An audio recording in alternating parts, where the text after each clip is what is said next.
गुरुदरुशना जन्म पावना गुरुदरुशना जन्म पावना गुरुगायनवे मुक्ति साधना गुरुदरुशना जन्म पावना गुरुविन सेवे गंगा स्नान गुरुविन मंत्र अमृतपान गुरुविन प्रेम स्वर्गಕ್ಕೆ सोपान गुरु कृपेये सर्वमुक्ति साधना गुरुदरुशना जन्म पावना गुरुदरुशना जन्म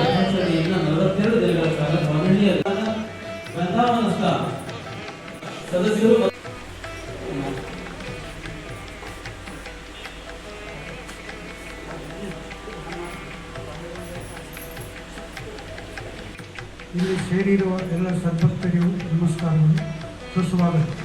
ಇಂದು ಶ್ರೀ ಶಾಂತಿಕಾ ಪರಮೇಶ್ವರಿ ದೇವಿಯ ಈ ಪವಿತ್ರ ಕ್ಷೇತ್ರಕ್ಕೆ ಸ್ವಾಮೀಜಿಯವರ ಪವಿತ್ರ ಆಗಮನದಿಂದ ಚೈತನ್ಯೋದಯವನ್ನು ಸಂಭವಿಸಿದೆ. ನಮ್ಮ ದೇವಿ, ನಮ್ಮ ತಾಯಿ ಭಕ್ತರ ಕಷ್ಟಗಳನ್ನು ನೀಗಿಸಿ ಶಾಂತಿ ಮತ್ತು ಸುಖವನ್ನು ಕರುಣಿಸುವ ಪರಮೇಶ್ವರಿ. ಆ ದೇವಿಯರ ಆಶೀರ್ವಾದದಿಂದಲೇ ನಾವೆಲ್ಲರೂ ಒಂದಾಗಿ ಇಂದು ಶ್ರೀಗಳ ಪಾದಸ್ಪರ್ಶದ ಮಹಾಭಾಗ್ಯವನ್ನು ಅನುಭವಿಸುತ್ತಿದ್ದೇವೆ. ಈ ದೇವರು ಉಂಟಾಗುವ ಸುತ್ತಮುತ್ತಲಿನ ಅನೇಕ ಸಮಾಜಗಳ ಒಗ್ಗಟ್ಟಿನ ಮಂದಿರ. ದೇವಿಯ ಆರಾಧನೆಗೆ ಸಹಸ್ರಾರು ಹೃದಯಗಳು ಒಂದಾಗಿ ಸೇರುತ್ತವೆ. ಇಲ್ಲಿನ ಪ್ರತಿಯೊಂದು ಮಹೋತ್ಸವ, ಪ್ರತಿಯೊಂದು ಧಾರ್ಮಿಕ ಕಾರ್ಯಕ್ರಮ ಭಕ್ತರ ನಿಸ್ವಾರ್ಥ ಸೇವಾಭಾವ ಮತ್ತು ಸಹಕಾರದಿಂದ ಸದಾ ಯಶಸ್ವಿಯಾಗಿ ನೆರವೇರುತ್ತಾ ಬಂದಿರುತ್ತದೆ. ಇನ್ನು ಸ್ವಾಮೀಜಿಯವರ ದಿವ್ಯ ಸಾನ್ನಿಧ್ಯದಿಂದ ಈ ಏಕತೆ ಇನ್ನಷ್ಟು ಗಾಢವಾಗುವುದು, ಸಂಘಟಿತವಾಗುವುದು, ಸಜ್ಜನ ಶಕ್ತಿಯಿಂದ ಪ್ರಕಾಶಿಸುವುದು ನಿಶ್ಚಿತ. ಸ್ವಾಮೀಜಿಯವರ ಆಶೀರ್ವಚನಗಳು ನಮ್ಮ ಜೀವನದ ಮಾರ್ಗದರ್ಶಕವಾಗಿ ಶ್ರೀ ಕ್ಷೇತ್ರವನ್ನು ಇನ್ನಷ್ಟು ಪಾವನಗೊಳಿಸಲಿ ಎಂಬುದು ನಮ್ಮ ಪ್ರಾರ್ಥನೆ. ಪೂಜ್ಯರೇ, ತಮ್ಮ ತಪಸ್ಸು, ಜ್ಞಾನ, ಕರುಣೆ, ಧರ್ಮ ಸೇವೆ, ಸಮಾಜ ಸೇವೆ ಇವೆಲ್ಲವೂ ನಮ್ಮೆಲ್ಲರಿಗೂ ಶ್ರೇಷ್ಠ ಮಾದರಿ. ನಿಮ್ಮ ಅನುಗ್ರಹದಿಂದ ಇಲ್ಲಿನ ಭಕ್ತರೆಲ್ಲರೂ ಆತ್ಮಶಾಂತಿ, ಧಾರ್ಮಿಕ ನಿಷ್ಠೆ ಹಾಗೂ ಸಾಂಸ್ಕೃತಿಕ ಏಕತೆಯನ್ನು ಅನುಭವಿಸಲಿ ಎಂದು ನಾವು ಭಕ್ತಿಪೂರ್ವಕ ಪ್ರಾರ್ಥಿಸುತ್ತೇವೆ. ಆಡಳಿತದ ಪರವಾಗಿ ನಾವು ಸ್ವಾಮೀಜಿಯವರ ಪಾದಾರಿ ಅನ್ನು ಕೂಡ ಪ್ರೀತಿಪೂರ್ವಕವಾಗಿ ಸ್ವಾಗತಿಸಿಕೊಳ್ತಾ ಪರಮ ಪೂಜ್ಯರಿಗೆ ಫಲಪುಷ್ಪ ಸಮಸ್ಯೆಗಳಾಗಿರುವ ಶ್ರೀ ಕೃಷ್ಣ ಬಾಬಾ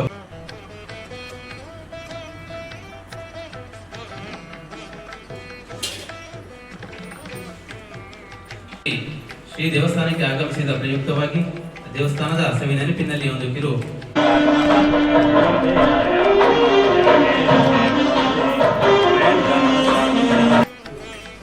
ತುಳಸಿ ಆಗಮನ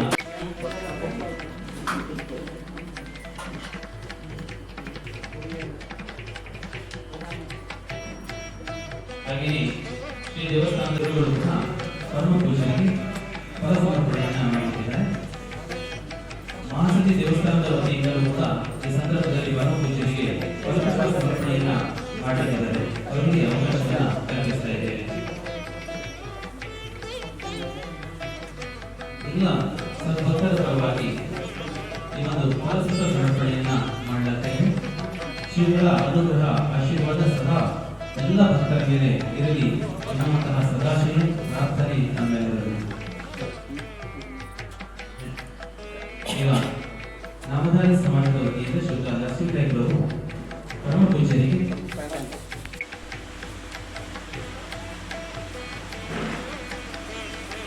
ಈ ಸಮಯದಲ್ಲಿ ಸಾರ್ವಜನಿಕ ಗಣೇಶೋತ್ಸವ ಸಮಿತಿ ಜಿಲ್ಲಾದಲ್ಲಿಯ ವತಿಯಿಂದ ಶ್ರೀ ವೆಂಕಟೇಶ್ವರರು ತುಳಸಿ ಹಾರವನ್ನು ಅರ್ಪಣೆ ಮಾಡಿದ್ದಾರೆ.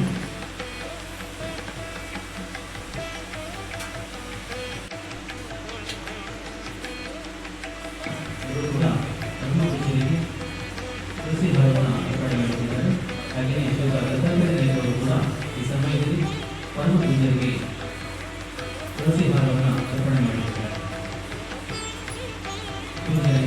ನಿಮ್ಮ ಆಗಮನದಿಂದ ಈ ನೆಲದ ಪಾವಿತ್ರ್ಯತೆ ಹೆಚ್ಚಿದೆ.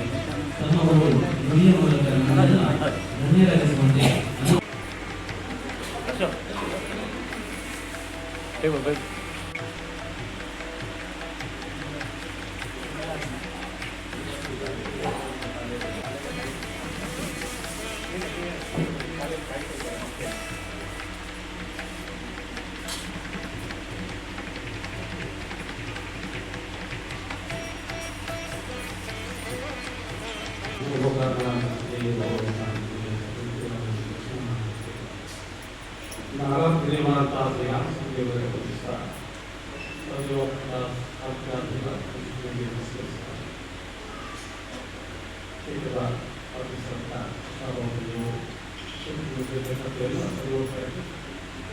ಸದಸ್ಯ ಮೂಲಗಳನ್ನು ಆಚರಿಸುವ ನಾವೆಲ್ಲ ವರ್ಗಯುದ್ದಕ್ಕೂ ಧರ್ಮವನ್ನು ಅನುಸರಿಸಿ ನಮ್ಮ ಸಾಧ್ಯ. ಪ್ರಾಯಶಃ ಈ ಪುಣ್ಯಕ್ಷೇತ್ರಕ್ಕೂ ನಾವು ಯಾವುದೂ ಸಂಬಂಧ ಇಲ್ಲದೆ ಚಾತುರ್ಮಾಸ ಮುಕ್ತಾಯವನ್ನು ಮಾಡಿ ನಾವು ನೇರ ಮಾಡಲಿಕ್ಕೆ ಎಂದು ಹೋಗಬೇಕು ಅಂದರೆ ಸಂಕಲ್ಪ. ಈಗ ಕಾಶಿ ಹೋದವರು ಮತ್ತು ಮಧ್ಯದಲ್ಲಿ ಇಲ್ಲಿ ಹೋಗಲಿಕ್ಕೆ ಅವರ ಮನೆಗೆ ಹೋಗಬೇಕು. ಹಾಗೆ ನಮ್ಮ 42 ದಿವಸ ಮಾಡಿದಂಥ ಪುಣ್ಯವನ್ನು ಈ ತಾಯಿಗೆ ಅರ್ಪಿಸಬೇಕು ಅಂತ ಏನಾದರೂ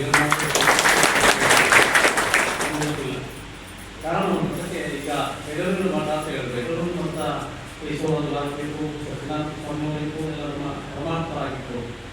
ಆದ ಕಾರಣ ಈ ಚಾತುರ್ಮಾಸದ ಮಧ್ಯದ ಪರ್ವಕಾಲದಲ್ಲಿ ಕೂಡ ಅದರ ಪರಿಸರ ಕೂಡ ಆಮೇಲೆ ಕೂಡ ನಮಗೆ ಬೇರೆ ಕಾರ್ಯಕ್ರಮ ಹೋಗಬೇಕು ಅಂತಿತ್ತು. ಆದರೂ ಕೂಡ ನಮ್ಮ ಸಜ್ಜನರ ಪ್ರಸಾದಾತ್ಮಕ ಒಂದು ಸಂಕಲ್ಪದಲ್ಲಿ ಜಗನ್ಮಾತೆಯ ಇಚ್ಛೆಯಂತೆ ಬರಬೇಕಾಯಿತು.